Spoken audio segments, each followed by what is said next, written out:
Lahat ng sinasabi niyo mali. Actually, kung bakit wala po dito si Kojak ngayon is yun po yung alam namin na tama.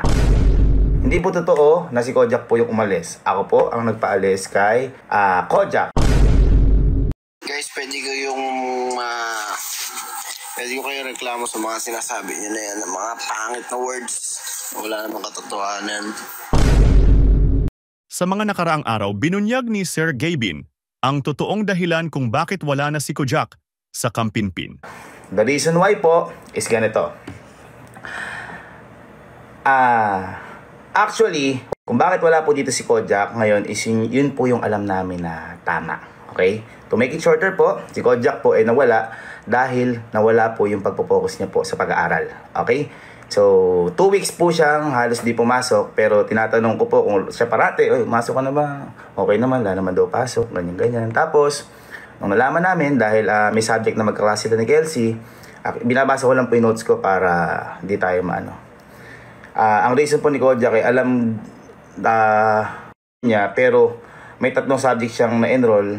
So, kumbaga, hindi niya napasukan talaga. So, then na yun, nalaman din namin sa ibang mga teachers niya na FDA siya. Ibig sabihin, failed due absences. Nilinaw niya dito na hindi totoo ang mga kumakalat na issue sa pagitan ng kanyang nobya na si Elma. Okay, so game.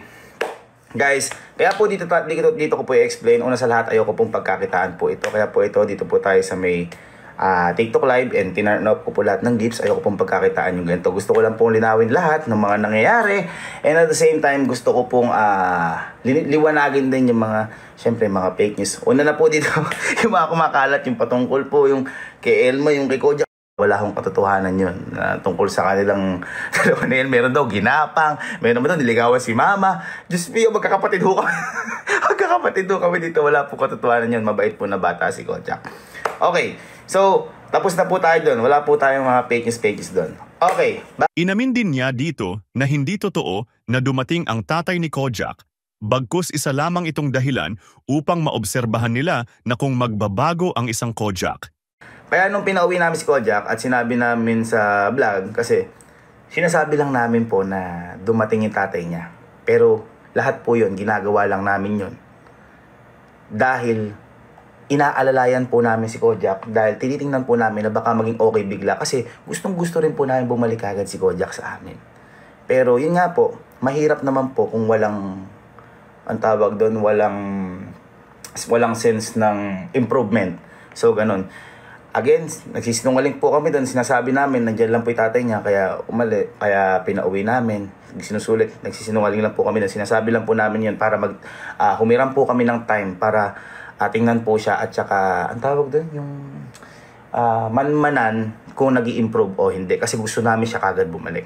Sabi ko nga po, sanay na kami kami lang. Kung gusto lang namin humatak ng ibang tao, papataas. Kaya dadagdagan kami dito. Hindi kami kasi selfish.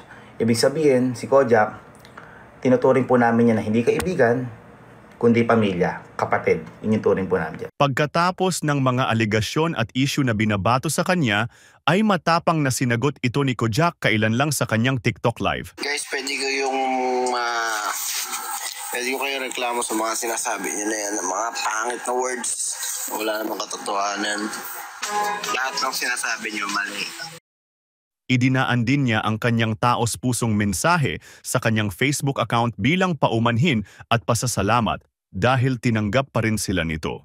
Magandang araw po sa inyong lahat.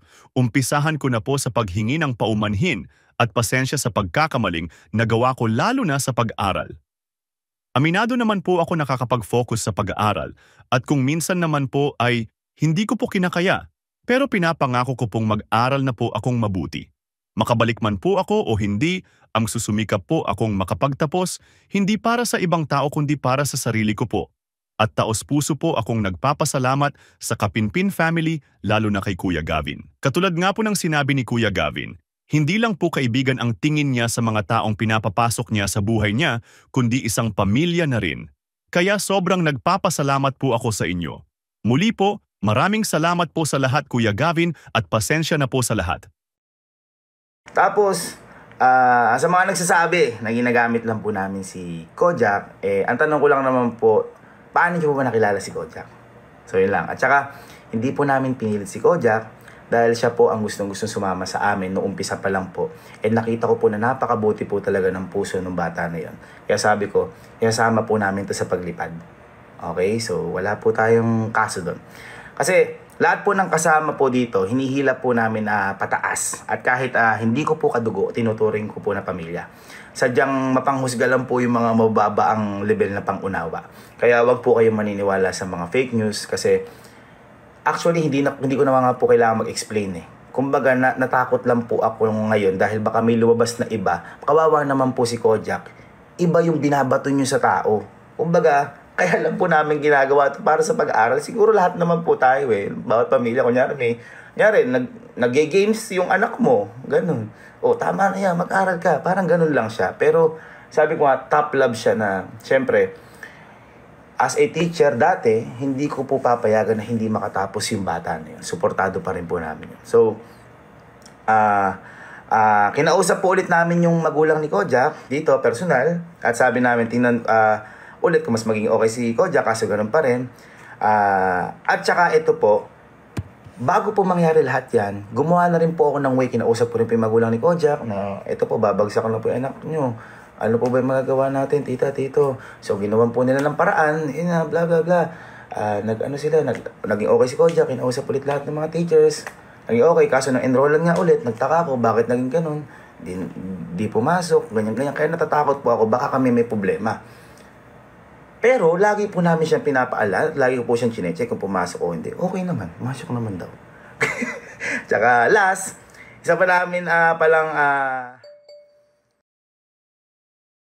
dati, hindi ko na po babanggitin kung sino, at alam ko naman po kung alam nyo kung sino yun, wala ho akong masasabi sa tao na yun. Dahil yung tao na yun, kung napanood nyo naman yung huling vlog namin, talaga, bagsak-bagsak siya.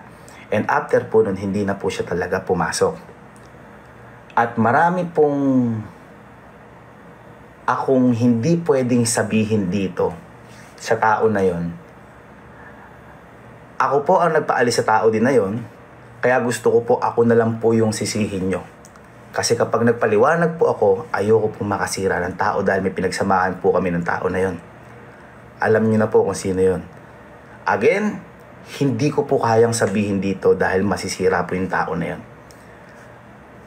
Basta sa lahat na nangyari, wala kaming kahit na anong natanggap na sorry sa tao na yon.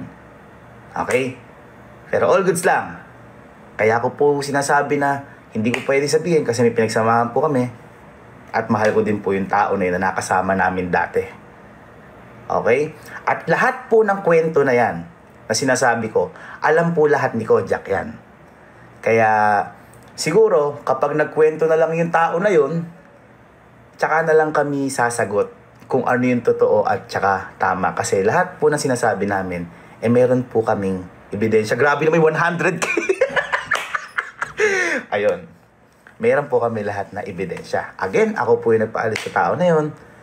And happy kami dahil ginawa namin yun. At buti na lang ginawa namin yun dahil nakita namin yung tunay na motibo. Okay? So, okay po tayo. Actually, ang pinaka nalulungkot dito ay si Kalo. Kasi siya yung nagpasok sa dalawa kasi kaklase nga po nila yan. Ako, never namin sila pinilit sa lahat. Kaya gusto ko isama sa amin para kahit papaano makatulong ako sa simula para sa pagtatag ng pangalan po nila. Tapos, balik po tayo kay Kojak, yung mga maliliit po na reason. Minsan, magpapaalam po si Kojak pero nasa bahay na po nila. So, ang wino-worry ko po doon, nasabi ko rin po ito kay tita-tito, baka pumamaya dyan, may mangyaring masama, ano po mukhang ihaharap ko sa kanila? Sa amin nakapoder. Nagpaalam, nandun na sa kanila. At ang masama pa po dito, may mga times po na hindi po nagpapaalam si Kojak. Actually, si Kelsey din. Kaya po may time po dito na nag-ban po kami sa kanila hanggang alas 12. Bawal na silang lumabas kasi may time po na umiinom sila. Baka mamaya nagdadrive sila. Ma-aksidente, ganyan. So, yun po yung mga reason. Ngayon, tingnan ko lang po dito. Tapos po, isa pa mong reason, may content po kami. Minsan, hinihintay pa po namin si Kojak, so nadidelay kami. Minsan naman po, nakakalimutan niya na may content kami, planado na lahat.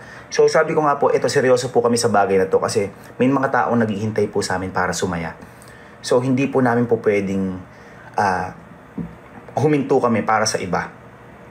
Pangarap po namin to at pagpapatuloy po namin to kahit na ano po mangyari. So yun po yung mga small reason patungkol po kay Kojak. Pero again, sa isang tao na sinasabi ko sa dati namin nakasama, hindi na po ako magsasalita doon. Ikaw, anong masasabi mo sa issue na to?